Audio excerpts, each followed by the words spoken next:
aventurarse por el riachuelo puede ser también una cobertura insólita. Yo pienso en el riachuelo y pienso en promesa. Bueno, Nico, ¿sabes quién fue el primero que hizo la promesa de limpiar el riachuelo? ¿Quién?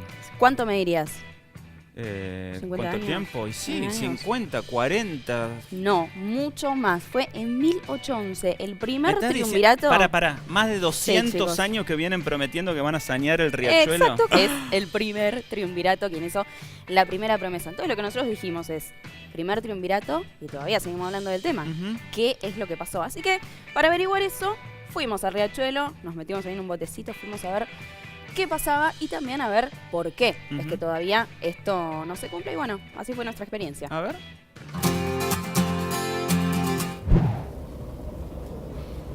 Los problemas del riachuelo comenzaron hace 200 años cuando en este preciso lugar se instaló el primer saladero de la ciudad. Pasaron 2 siglos, pero el río todavía sigue sucio. Por eso hoy, para ver cómo se limpia, nos embarcamos en las aguas de una de las deudas ambientales más fuertes de la Argentina.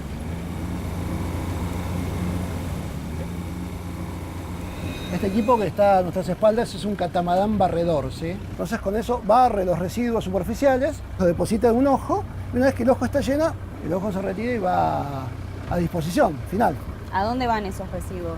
Esos residuos los entregamos a la base de Acumar y ellos le dan el curso por el SAMSE. La costa en la zona de la boca va quedando atrás y a medida que nos vamos alejando, ya se empieza a sentir un poquito más de olorcito acá en el riachuelo.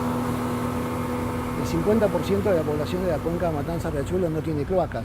Entonces, cada vez que va al baño, digamos, todo eso va para el río y eso se come el oxígeno. En condiciones naturales, así normales, el agua tiene que tener 4 miligramos de oxígeno por litro, ¿sí? Todo lo que sale de los baños se come el oxígeno y te baja ese oxígeno a 1 miligramo por litro, que imposibilita toda vida, ¿sí?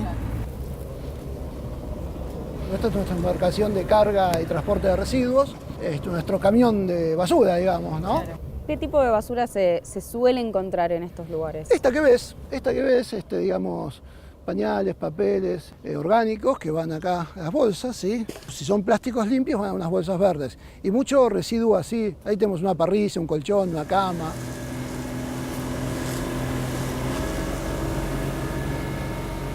Por si no se escuchó o no se entendió, la primera promesa de saneamiento del riachuelo fue en 1811. Más de 200 años que nos vienen diciendo, no, ahora sí, el riachuelo va a dejar de ser el río más contaminado de la Argentina. Pero, lo decía él, seguimos trabajando y todavía sigue siendo un lugar contaminado. Y esto realmente es muy grave. ¿Por qué?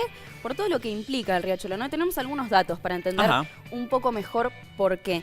El riachuelo tiene nada más y nada menos que 2.200 kilómetros de superficie y 65 kilómetros de largo. ¿Te imaginas que a lo largo de todos esos kilómetros hay mucha gente que vive? En total son 5 millones, pero de familias que viven en la vera del riachuelo, que hablábamos hace un ratito, lo más grave son 17.000, que es un montón. Claro. ¿Qué pasa, no, con esto de vivir en la vera del riachuelo? Bueno, hay un montón de enfermedades que llegan, enfermedades, algunas de las más básicas como lo respiratorio, tal vez, o lo dermatológico. Acá podemos ver los datos, mira, para tenerlos más. Exacto, ahí tenemos una superficie total de 2.200 kilómetros y 64 de extensión, ¿no? Y decíamos 5 millones de personas. ¿Qué pasa cuando alguien se expone a la vera del riachuelo? Bueno, a enfermedades respiratorias y dermatológicas, pero lo más grave, Nico, tiene que ver con el plomo en la sangre.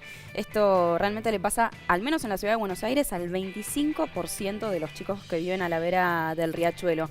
Y realmente es muy grave, ¿no? Porque en los más chiquitos puede causar la muerte, pero también problemas neurológicos y cosas que van a arrastrar a lo largo de toda su vida. Por eso es muy importante que, bueno, vos lo decías, ¿no? Esta promesa que lleva más de 200 años tiene que ser llevada a algún lado, ¿no? Y sabés que, Nico, en el 2008 hubo un fallo de la Corte Suprema que para muchos es un fallo histórico. ¿Por qué es histórico? Porque se dijo a través de la Corte Suprema que tanto nación como provincia y ciudad tenían que trabajar conjuntamente para resolver este problema.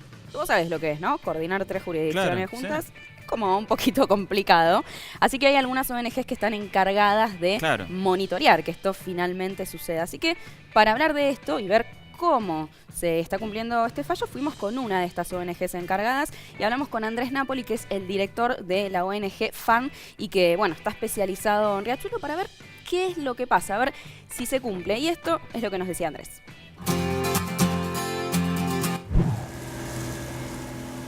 ese fallo está, como lo dijimos el año pasado, en la última audiencia que se realizó en la Corte, altamente incumplido en casi todos sus temas.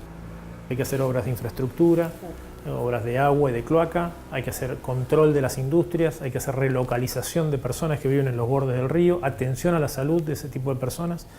Y entonces ahí tenemos bastantes conflictos y bastantes retrasos. ¿Es posible revertir esa situación alguna vez? Es posible en la medida que exista continuidad en las acciones. Es decir, acá hay 3 fuentes de contaminación: las industrias, que necesitan control industrial y reconversión; lo que son los efluentes cloacales, que necesitan obras de infraestructura; y también los basurales a cielo abierto, que en todo el ámbito de la cuenca, no solo la Ciudad de Buenos Aires, sino en todo el espacio de los 2.200 kilómetros cuadrados, suman 300 basurales de más de 1,5 hectáreas, que son los clandestinos. Lamentablemente el riachuelo, y particularmente la Autoridad de la Cuenca Matanza-Riachuelo, es un organismo muy volátil. Desde su creación en el año 2007 hasta ahora ha tenido 9 directores ejecutivos o presidentes, lo que significa que no hay continuidad. Entonces, como se ve, hay que cambiar un poco la perspectiva y mirar este tema no con la próxima elección, sino mirando a la próxima generación de argentinos que no deberían tener el riachuelo como está hoy. Decías recién, Agus, lo difícil que parece ser coordinar la jurisdicción de la ciudad, de la provincia, de la nación, pero ahora están bajo el mismo signo político. Exacto. Así que no debería ser tan difícil, o por lo menos debería ser menos difícil que en gestiones anteriores. Así que esperemos que esto siga viento en popa, realmente por todos esos chicos que viven ahí a la vera del riachuelo.